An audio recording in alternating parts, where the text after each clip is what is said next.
recognition has to be equal on both sides. It ties to the mission on both sides.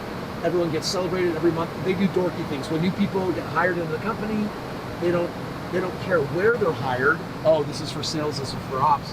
They get asked, what's your, like, if you were given an empty Kmart because it went out of business, what would you do with it? They get asked, if you could have a mythical creature as a personal pet, what would it be and why? Because both sides have to respond, we're creating community of oneness instead of otherness, differentness. During that same meeting, we are going to spotlight people that have gone above and beyond that were nominated by their peers.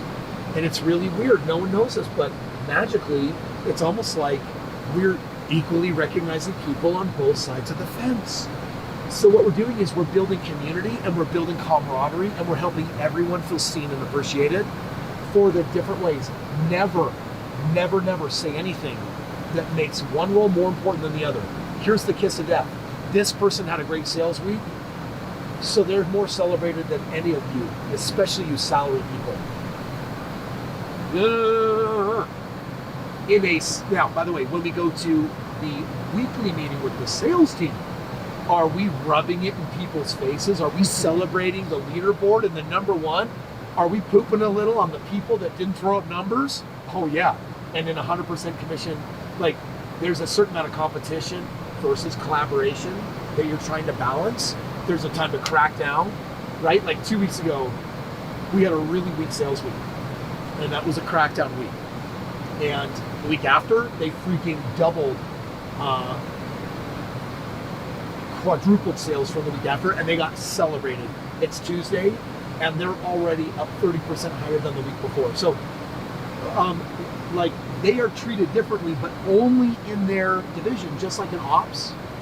They should have their subculture. Subcultures should match the gross company culture. If there's any cliques or subcultures that go against the core company culture, people are fired. Have you ever wanted a multimillionaire to step in your shoes and give you perspective on what they would do if they were you?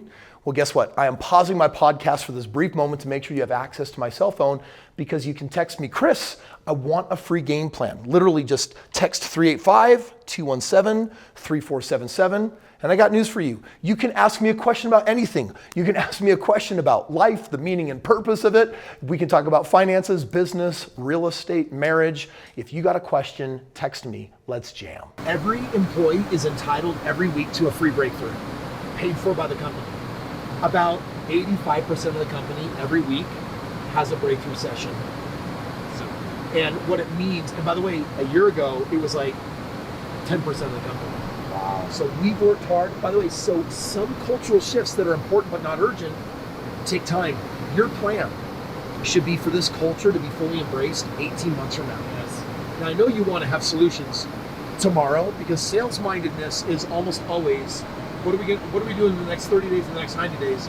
But you also have to have some of your leadership thinking 5 years out, 2 years out, and thinking, what are the moves today that will make us insanely strong 2 years from now? For example, there's a book club, and there's a book of the month, and they get things if they read all 12 books for the year. And that's we talked about this, the coin system for yes, physical, financial, all of that, and keep that for everyone. Okay. Everyone. I was just thinking about our Instagram page. Oh, it's very salesful. Oh, I love very? it. It's all salesful. And that's what everyone does. Yeah, I think having a creative way to shut out the ops on that would be amazing. Blue Raven does it. Oh, check wow, out their page. Okay.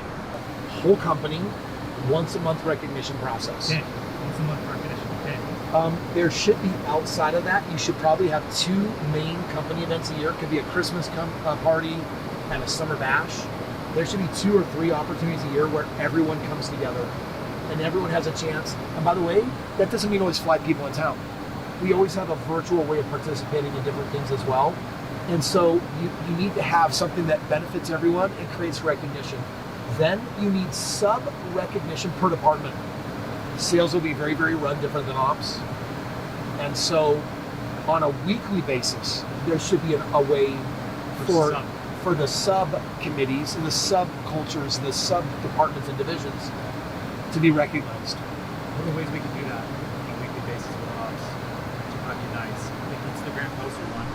But before we get into the how, a couple more.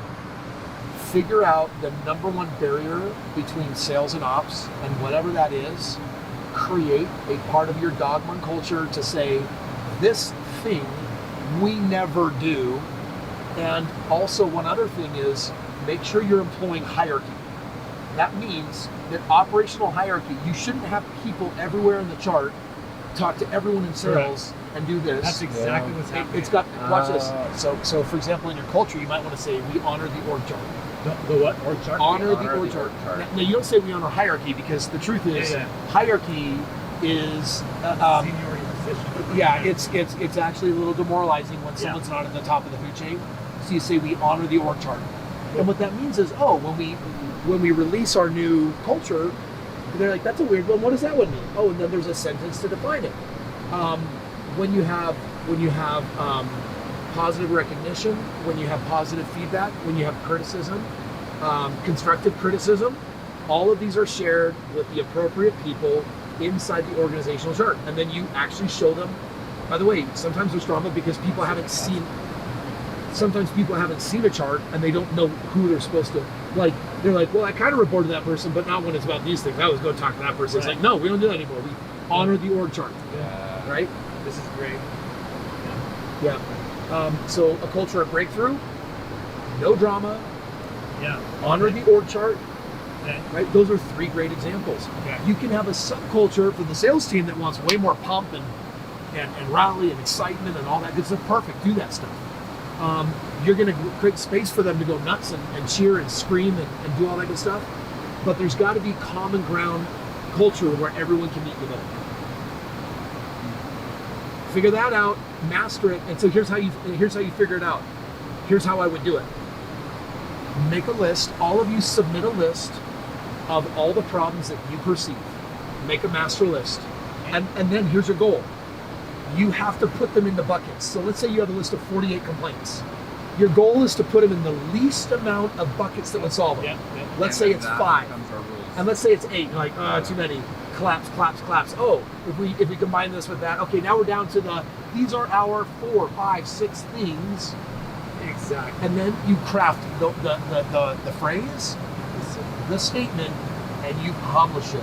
Hey guys, here's our culture. Now it's not about an issue with a person. That's what you brought me.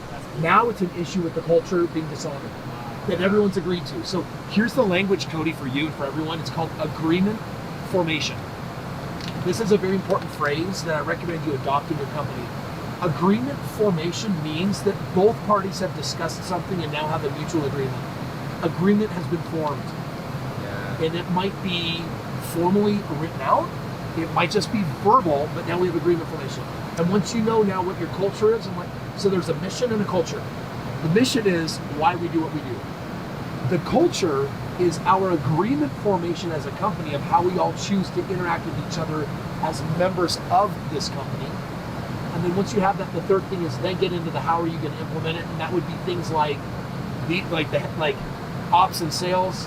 They need to be doing lunch every week and form the best relationship, and as much as possible become buddy, so that when they have tough things to discuss and have critical conversations, they'll be more productive. It means things like every month, company-wide cultural thing. And by the way, that hour is chock full of giveaways. It is literally an hour of kudos and giveaways. It's movie tickets. It's when you have a birthday, you get a candy bar. It's if you were nominated for Employee of the Month. If there's 7 nominees, all of them get something, even though one gets the grand prize. And it's stupid. Like, there's this cool trophy of a cruise that makes no sense because you don't get a cruise.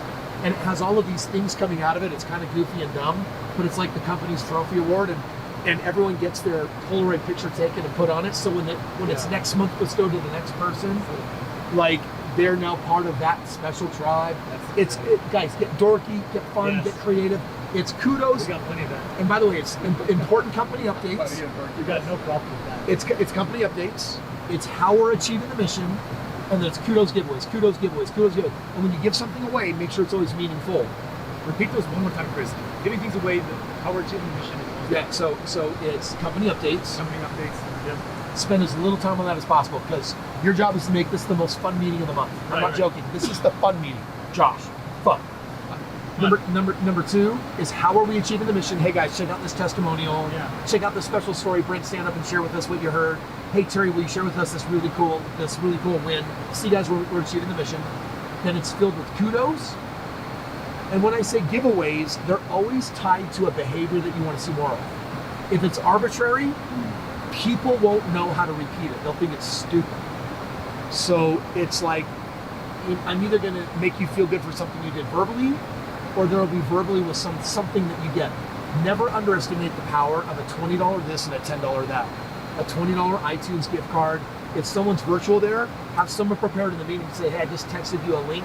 There's your $20 gift card, immediately redeemable. And so there's immediate recognition. And so someone is collecting for the entire month all of the wins, all the standouts, all the people that are honoring the culture. And then it's just an hour of recognizing and validating people.